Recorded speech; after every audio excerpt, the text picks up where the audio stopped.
Most people believe they can survive losing one thing: their business, their marriage, their money. But what happens when you lose all three in the same year? What happens when the company you spent decades building collapses?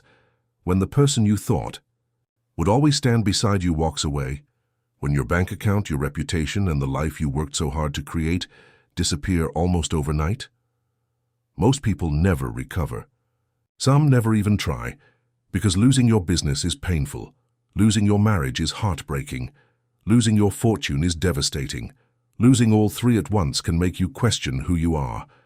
Michael Reynolds didn't have to imagine what that felt like. He lived it. In the span of just 12 months, everything he believed was permanent disappeared. The company was gone. The fortune was gone. His marriage was over. At 50 years old, he stood alone in an almost empty apartment surrounded by moving boxes. The walls were bare. The furniture was gone. The silence felt louder than any boardroom he had ever walked into. On the kitchen counter sat a single cardboard box containing what remained of the life he had spent more than 20 years building. A few framed photographs, some business awards, a stack of legal documents, and the keys to a company he no longer owned.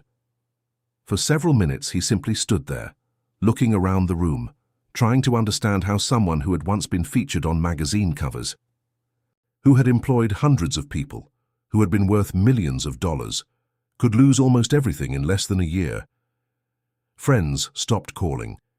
Business partners quietly disappeared. People who had once competed for his attention suddenly acted as if they had never known him. To everyone watching from the outside, Michael's story was over. Another entrepreneur who had climbed too high, fallen too hard, and would quietly fade into obscurity. Even Michael wasn't sure they were wrong. For the first time in decades, he had no company to run. No meetings to attend, no employees depending on him, no clear idea of what tomorrow was supposed to look like. He had lost far more than his money. He had lost his identity. But what nobody, including Michael himself, realized that day was this: sometimes life destroys the version of you that no longer belongs in your future. Because what Michael chose to do next wasn't just unexpected, it wasn't just courageous, it was almost unbelievable, and it would eventually become the most important decision of his entire life. This is his story. There was a time when Michael Reynolds looked like the definition of success. If you had asked anyone who knew him, they would have said he had already won. He had built a fast-growing company from the ground up, not inherited it. Not bought it, built it. Year after year, the business expanded. Revenue climbed into the millions. New clients arrived almost every week. He lived in a beautiful home, drove expensive cars, flew business class so often that airports began to feel like a second office. His calendar was packed months in advance. Investor meetings, industry conferences, board meetings, business dinners, interviews. Every hour seemed to belong to someone else. People wanted his advice. Young entrepreneurs asked how they could build a company like his. Business schools invited him to speak. Magazines called him a self-made success. From the outside, everything looked perfect. But appearances can be dangerously misleading, because while Michael was building a successful business, something else was quietly falling apart. The larger the company became, the less attention he gave to everything outside of it. At first, the sacrifices seemed temporary. He missed a family dinner because of an important client meeting. Then another. Then another. His wife understood, at least in the beginning. She believed the long hours would eventually slow down, that once the company reached the next milestone, things would return to normal. They never did. Family dinners turned into conference calls. Vacations became work trips. Birthdays became meetings that couldn't be postponed.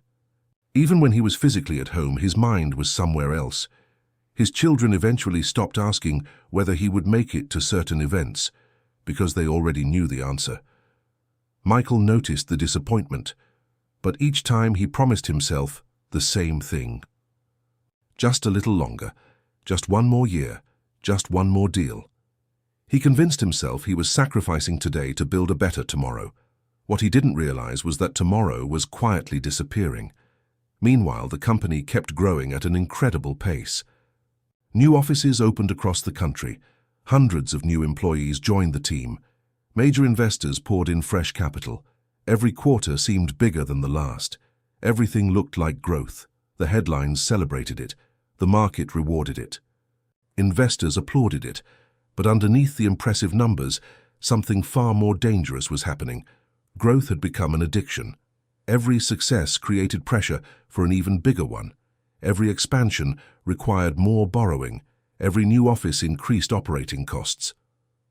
The company wasn't just growing, it was becoming increasingly dependent on continued growth to survive. Few people noticed. Michael didn't either, because when everything is moving upward, it's easy to mistake momentum for stability. Then the market changed. Interest rates climbed. Customers became more cautious. Large contracts were delayed, investment slowed, and almost overnight, growth became debt.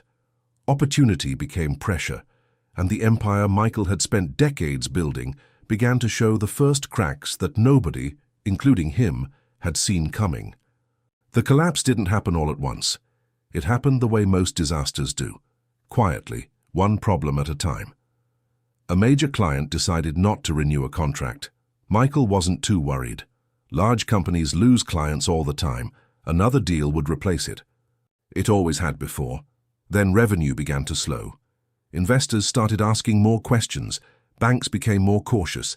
Then another major client disappeared. Then another. Each loss seemed manageable on its own. Together, they became devastating. Michael stopped sleeping. He arrived at the office before sunrise. He often left long after midnight. Every day became another attempt to keep the company alive. Emergency meetings, calls with investors, negotiations with banks, conversations with lawyers. He fought for every contract. Every employee, every dollar, but the harder he fought, the faster everything seemed to fall apart. One afternoon he walked through the company's headquarters and noticed something he had never seen before. Entire sections of the office were empty. Desks that had once been filled with conversations and ideas now sat abandoned. Conference rooms that had hosted ambitious expansion meetings were silent. For the first time, the building no longer felt like the headquarters of a growing company. It felt like the aftermath of something already gone. Eventually, the board made the decision Michael had spent months trying to avoid. The company filed for bankruptcy protection. The headlines were brutal. Fast-rising company files for bankruptcy. Millions lost as business empire collapses. From industry star to corporate failure.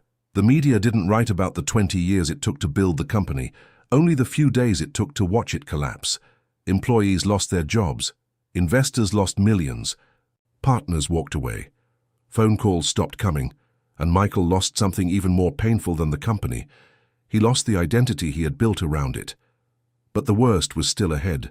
The stress that had consumed every part of his life had also consumed his marriage. For years, his wife had waited for the promise that things would slow down, that after the next deal, the next expansion, the next milestone, they would finally have their life back. That moment never came, and when the company collapsed, there wasn't enough left to save at home either. One evening, after one final conversation neither of them wanted to have, she quietly packed her belongings. There were no dramatic arguments, no slammed doors, only silence. The kind of silence that tells you two people have already been saying goodbye for a very long time. She left. Within a single year, Michael lost his company, his marriage, most of his fortune, the house, and the future he had spent decades believing he was building. For months, he barely left his apartment, ashamed, exhausted, completely lost. Some mornings, he stayed in bed long after the sun had come up. Not because he was tired, because he didn't know what reason he had to get up. For the first time in more than 20 years, there was nowhere he needed to be. Nothing waiting for him, no employees, no company, no purpose. He began to wonder whether everything he had built, and everything he had sacrificed, had been for nothing. Then one ordinary morning, while sorting through the few boxes he had brought from his old office, he found something he hadn't looked at in years, and that single discovery would become the beginning of a completely different life. Take a second and imagine this. You've spent 20 years building a life, then in just 12 months it's gone. The company, the money, the marriage, even your confidence. Most people would spend the rest of their lives trying to recover what they lost. Michael made a very different decision, and it's the reason this story doesn't end in that empty apartment. Subscribe if you haven't yet, and let's find out what Michael discovered inside that old box. One quiet morning, with nowhere he needed to be, Michael began sorting through the last few boxes he had brought from his old office. Most of them contained reminders of a life that no longer existed. Framed awards, business cards, old financial reports. Photographs from company events, artifacts from a version of himself he wasn't sure he wanted to become again. Then, at the bottom of one dusty box, he found an old leather notebook. He hadn't opened it in years. The edges were worn, several pages were folded over. A few coffee stains covered the cover. It wasn't valuable, but somehow it felt more important than everything else in the room. He sat down at the kitchen table and slowly opened it. Inside weren't memories, they were possibilities. Ideas he had written years earlier, business concepts he had never pursued, problems he had noticed while running his first company but never had time to solve. As he turned each page, he realized something uncomfortable. For years, he had been so busy running a successful business that he had stopped paying attention to new opportunities. Innovation had slowly been replaced by maintenance. Growth had been replaced by management. He wasn't creating anymore. He was simply protecting what already existed. Then one page stopped him. At the top, written in black ink years earlier, was a simple sentence. Every business owner complains about this problem, but nobody is solving it. He remembered writing it. At the time, he had even considered building a solution. Then another acquisition came along, another expansion, another investor meeting. The notebook went into a drawer, and the idea stayed there. For years, Michael stared at that page for a long time, not because the idea itself was extraordinary, because it forced him to confront an uncomfortable truth. His greatest opportunity hadn't appeared after he lost everything. It had been sitting in a notebook all along. He had simply been too distracted by his own success to notice it. For the first time since the collapse, he stopped asking himself how to get his old life back. Instead, he asked a completely different question. If I had to build everything again, knowing everything I know now, what would I do differently? The answer surprised him. He wouldn't rebuild the old company. He wouldn't chase the same market. He wouldn't repeat the same mistakes. He would build something entirely new, something smaller, smarter, stronger, a company designed around everything failure had taught him. When he shared the idea, almost everyone tried to talk him out of it. You just lost everything. Why would you risk it again? You're 50 years old, you could take a consulting job, play it safe. Michael listened politely, then went home, opened the notebook again, and started writing.